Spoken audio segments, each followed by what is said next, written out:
നിങ്ങളുടെ case present ചെയ്യൂ. Yes. ബഹുമാനപ്പെട്ട കോടതി, ഇക്കാലത്തെ ക്രൈം ഹിസ്റ്ററിയിൽ ഒരുപാട് വളരെ മോശമായ ക്രിമിനലുകൾ മർഡർ കൺവെക്ഷനിൽ നിന്നും എസ്കേപ്പ് ആയിട്ടുണ്ട്. അതും ഈ കോടതിയിൽ വെച്ച് തന്നെ. അതിനുള്ള തന്ത്രങ്ങളൊക്കെ അവർ പഠിച്ചു വെച്ചിട്ടുണ്ട്, പാമ്പുകളെ പോലെ. പക്ഷെ ഇക്കാര്യത്തിൽ ഈ പാമ്പുകൾ അങ്ങനെ രക്ഷപ്പെടാൻ പാടില്ല. ഇക്കാര്യത്തിൽ എന്തായാലും ശരി, ആ 2 പാമ്പുകളും നിയമത്തിന്റെ കുരുക്കിൽ നിന്ന് രക്ഷപ്പെടാൻ പാടില്ല. യുവർ ഓണർ, ഇഷ്യൂ അത്രയ്ക്ക് ക്ലിയർ അല്ല. കേസ് ഡീൽ ചെയ്യുമ്പോൾ പോയിന്റ്സ് പറഞ്ഞു വേണം തുടങ്ങാൻ. മനുഷ്യനായി എൻ്റെ ക്ലയന്റ് എങ്ങനെയാ പാമ്പായി മാറുന്നത്? അവരെ എങ്ങനെ വിഷപ്പാമ്പുകൾ എന്ന് വിളിക്കും? എന്റെ എതിരിൽ നിന്ന് വാദിക്കുന്ന ആള് ഒരു ഫേമസ് ലോയറോ മറ്റോ ആണോ? ഇപ്പോഴൊക്കെ കോർട്ടിലേക്ക് വരുമ്പോൾ റെലവന്റ് പേപ്പേഴ്സ് ഒന്നും വായിക്കാതെയാണോ വരുന്നത്? അതിന് ഞാനെന്ത് ചെയ്യാനാ? കഷ്ടം, വളരെ വളരെ കഷ്ടം. Silent, silent please. ഒരുപാട് എഴുതിക്കൂട്ടിയ പേപ്പേഴ്സ് ചുരുട്ടിക്കൂട്ടി വെച്ചിട്ടുണ്ടാവും. മനുഷ്യരതിൽ കപ്പലണ്ടി പൊതിയും, വായിക്കാറില്ല. ഓരോ കേസിന്റെ കാര്യത്തിലും നിങ്ങൾ പ്രിപ്പയറായിട്ട് വരേണ്ട ആവശ്യമില്ല. ഒരിക്കലും ആവശ്യമില്ലാത്ത കുറെ കെട്ടുകഥകൾ പറഞ്ഞിട്ട് കേസിന്റെ വഴി തിരിച്ചുവിടാൻ നോക്കിയാണ്. മതി മതി, ഇത്രയും മതി. Point here. ബഹുമാനപ്പെട്ട കോടതിയോട് മിലാറ്റ് വലതുകാലം കൊണ്ട് വീണ്ടും വീണ്ടും കിക്ക് ചെയ്തിട്ടുണ്ടെങ്കിൽ കഷ്ടം തന്നെ. വലതുകാല്. ഓക്കെ, ദയവേത് നിങ്ങളുടെ വലതുകാലൊന്ന് കാണിക്കൂ.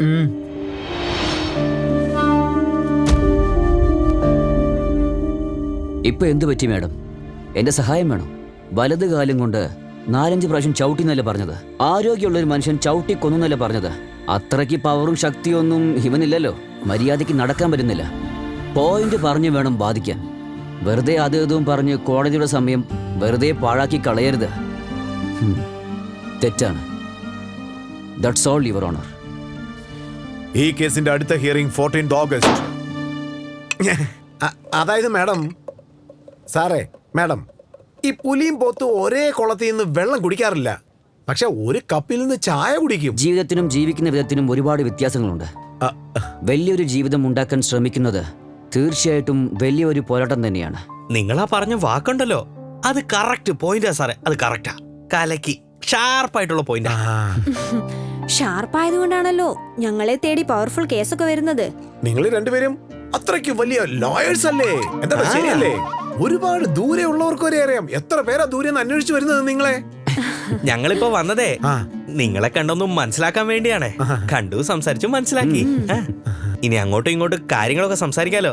അതെന്തായാലും സന്തോഷമായി. അല്ല ചേട്ടാ, നമുക്ക് അങ്ങോട്ട് ഇറങ്ങിയാലോ? അല്ല, ഞങ്ങൾ ഇനി അങ്ങോട്ട് റെഗുലർ ആയിട്ട് വന്നോണ്ടിരിക്കുവേ. അതാ. ഓ, കഴിഞ്ഞു കഴിഞ്ഞു. നിനക്ക് ടെൻഷനുണ്ടോ? എന്നാലേ ടെൻഷനൊന്നും വേണ്ട കേട്ടോ. നീ ചെന്ന് നന്നായി ഓടി കളിക്ക്. അതെ, വാതിലൊന്നും മുട്ടിയിട്ട് അകത്തേക്ക് വരാൻ പാടില്ലേ? ഇതെന്റെ പ്രൈവറ്റ് റൂമാ. ഒരു മര്യാദ വന്നേക്കോ. അതാ ഞാൻ കൊണ്ടുവന്നത്. അത് അവിടെ ഇങ്ങനെ വെച്ചിട്ട് പൊക്കോ.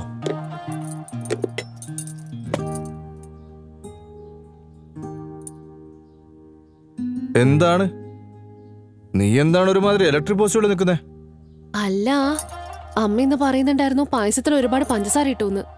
പക്ഷെ അത് മതിയാവുന്ന എനിക്ക് തോന്നുന്നത്. ഒന്നത് ടേസ്റ്റ് ചെയ്ത് പറഞ്ഞാ ഞങ്ങൾക്ക് തൃപ്തിയാവില്ലേ?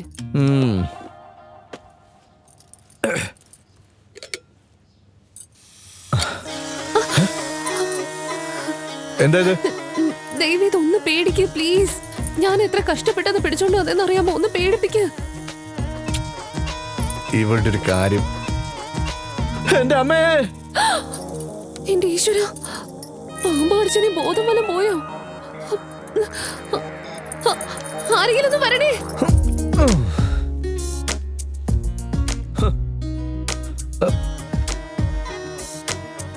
അവൾ ഒരുപാട് കഷ്ടപ്പെട്ടല്ലോ നിന്നെ ഇങ്ങോട്ട് പിടിച്ചോണ്ട് വന്നത്. അവളെ സന്തോഷിപ്പിക്കാൻ വേണ്ടിയല്ലേ ഞാൻ അങ്ങനെ അഭിനയിച്ചത്. തൽക്കാലം നീ ഇതിനകത്ത് തന്നെ ഇരുന്നോ.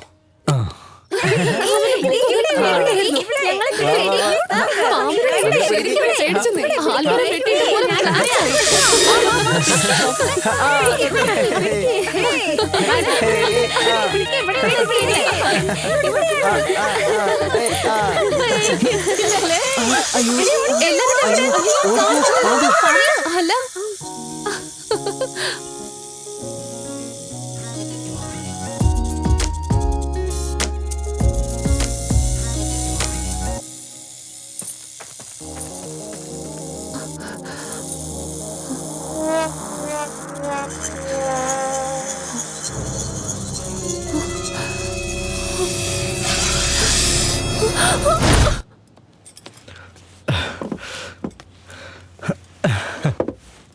ഇതൊക്കെ നിനക്കുണ്ടാക്കിയതാ.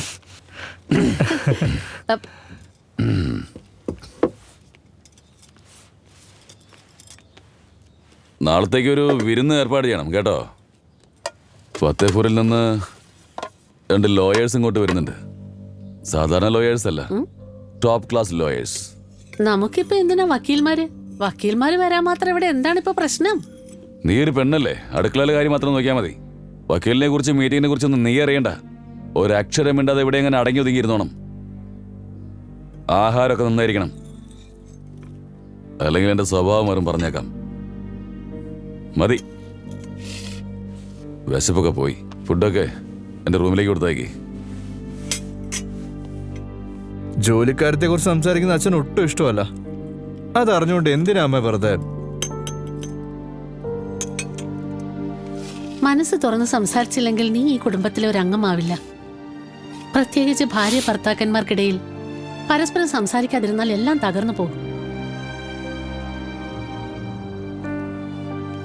അമ്മ, ഈ ലോകത്തുള്ള എല്ലാ ആണുങ്ങളും ഒരുപോലെ അല്ല അമ്മേ. അതെന്താ അമ്മ ഇത്രയും കാലമായിട്ട് മനസ്സിലാക്കാത്തത്? ദേ നോക്കിയേ, അമ്മയുടെ മനസ്സിൽ എന്തെങ്കിലും വിഷമം ഉണ്ടെങ്കിലേ അമ്മ ഇത് എന്നോട് പറഞ്ഞാൽ മതി. അമ്മയ്ക്കും മോനും ദിവസം മുഴുവനും സംസാരിച്ചുകൊണ്ടിരിക്കാം. നിങ്ങൾക്ക് ഇവിടുന്ന് പോക്കോ. അതെ, നിങ്ങളോടാ. നിങ്ങളോടും കേടാ. ചെല്ലേ. ആക്ച്വലി നിങ്ങൾ തമ്മിലുള്ള ഇഷ്യൂ എന്താണെന്ന് തെളിച്ചു പറഞ്ഞില്ല. പാർട്ടീസ് ആരൊക്കെയാണ്? ഞങ്ങൾ 2 പേരുവാ, സഹോദരന്മാരെ പോലെയാ. എന്റെ അനിയനാ.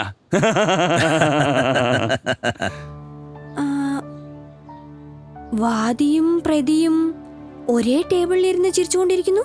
ഞാനിത് ആദ്യമായിട്ട് കാണുക. പിന്നെന്തിനാ നിങ്ങൾ കോർട്ടിൽ കേസ് കൊടുക്കുന്നത്? അല്ലല്ല മാഡം, ആക്ച്വലി ഈ കേസ് എന്ന് പറയുന്നത് വെറുതെ ഒരു ടൈം പാസിന് വേണ്ടിയുള്ളതാണെന്ന് അങ്ങ് കരുതിയാൽ മതി അല്ലേ? അതെ അതെ അതെ അതെ, കാരണം ഞങ്ങൾക്ക് ഒരുപാട് സമയം കിടപ്പുണ്ട്. ജുവൽ സാർ, ഇവരെന്താ ഈ പറയുന്നതെന്ന് വല്ല മനസ്സിലായോ? എനിക്ക് കാര്യങ്ങൾ അങ്ങോട്ട് ഒരു പിടി കിട്ടുന്നില്ല. അഡ്വൈസർമാരെ, നിങ്ങൾ എന്ത് വക്കീൽമാരെ കൊണ്ട് കൊണ്ടുവന്നത്? നമ്മൾ ഏൽപ്പിച്ച ജോലി നിങ്ങൾക്ക് ചെയ്യാൻ പറ്റില്ലെന്ന് പറയണേ. ഇവരൊക്കെ വേസ്റ്റാ. വേണ്ട പോവാൻ പറ. അല്ലല്ല, ഞാൻ പറഞ്ഞു വന്നത് ഖാദർ സാറേ, കേസ് നിങ്ങൾ തമ്മിൽ പരസ്പരം അല്ലേ? അപ്പോ കേസ് ഇവരങ്ങ് വാദിച്ചോട്ടെ. കേസിൽ കുടുങ്ങിയില്ലെങ്കിൽ പിന്നെ എങ്ങനെയാണോ കുരുക്കഴിക്കുന്നത്? സാറേ, ഞങ്ങൾ പറഞ്ഞു വന്നതേ അതായത് നിങ്ങൾ തമ്മിലേ ഒരു വലിയൊരു കോംപ്ലിക്കേഷൻ ഉണ്ടാക്കണമെന്നാണ് പറഞ്ഞു വന്നതേ. അതിഭയങ്കരമായ കോംപ്ലിക്കേഷൻ, അതിഭയങ്കര കോംപ്ലിക്കേഷൻ, പവർഫുൾ കോംപ്ലിക്കേഷൻ അല്ലേ സാറേ? ഞങ്ങൾ ശരിക്കും കുരുക്ക് അഴിക്കുന്നവരാ, മുറുക്കുന്നവരല്ല. നിങ്ങൾ നിങ്ങളുടെ കാര്യം എന്തെന്ന് വെച്ചാ തെളിച്ചങ്ങ് പറഞ്ഞാ മതി. ചേട്ടനോട് ഉള്ളപ്പോ എനിക്ക് ഒരു അക്ഷരം പോലും മിണ്ടാൻ പറ്റില്ല. ഞാൻ അങ്ങനെ ഒന്നും ചെയ്യില്ല. ഇതാ നോക്ക്, ശരിക്കും സംഭവിച്ചെന്താ വെച്ചാ ഞങ്ങൾ 2 പേരും സഹോദരന്മാരാ. ദാ നോക്കൂ, കേസും കോർട്ടും ഒന്നും പിള്ളേരുകളിയല്ല കേട്ടോ. പിന്നെ ഞാനൊരു കാര്യം പറയട്ടെ, ഇത്തരം മണ്ടൻ ഐഡിയകളൊക്കെ നിങ്ങൾക്ക് ആരാ പറഞ്ഞു തന്നത്? എങ്ങനെ തോന്നി ഇത് ചെയ്യാൻ? ഇതൊക്കെ മനുഷ്യര് സന്തോഷത്തോടെയും സമാധാനത്തോടെയും ജീവിക്കാൻ ആഗ്രഹിക്കുന്നു. അള്ളാഹ് നിങ്ങൾക്ക് അതെല്ലാം നൽകിയിട്ടുണ്ട്. അത് ശരിയാ. പിന്നെന്തിനാ നിങ്ങൾ വെറുതെ പ്രശ്നങ്ങൾ ഉണ്ടാക്കാൻ നോക്കുന്നേ? ഞങ്ങളുടെ സമാധാനമൊക്കെ ഞങ്ങൾക്കറിയാം. ഞങ്ങൾക്കൊരു കേസ് ഫൈറ്റ് ചെയ്യണം, അതങ്ങ് ചെയ്താ പോരെ. വക്കീലിന്റെ ജോലി എന്താണെന്ന് വെച്ചാൽ മനുഷ്യരെ സഹായിക്കുക എന്നതാണ്, അല്ലാതെ അപകടത്തിലേക്ക് തള്ളിവിടുന്നത്. പോവാൻ ജുവൽ സാർ. നിങ്ങൾക്ക് കേസ് വാദിക്കാൻ താല്പര്യമില്ലെങ്കിൽ വാദിക്കണ്ട. ഇവിടുന്ന് ഭക്ഷണം കഴിച്ചിട്ട് പോവാലോ. ഞങ്ങൾ എല്ലാം അറേഞ്ച് ചെയ്ത് വെച്ചിട്ടുണ്ട്. ഇന്ന് വേണ്ട സാറേ, ഞങ്ങൾ ഓൾറെഡി കഴിച്ചിട്ടാ വന്നത്. മറ്റൊരു ദിവസം വരാം. ശരി, എന്നാൽ ഞങ്ങൾക്ക് പോയിട്ട് കുറച്ച് ജോലിയുണ്ട്. അല്ലാഹ് ഹാഫിസ്.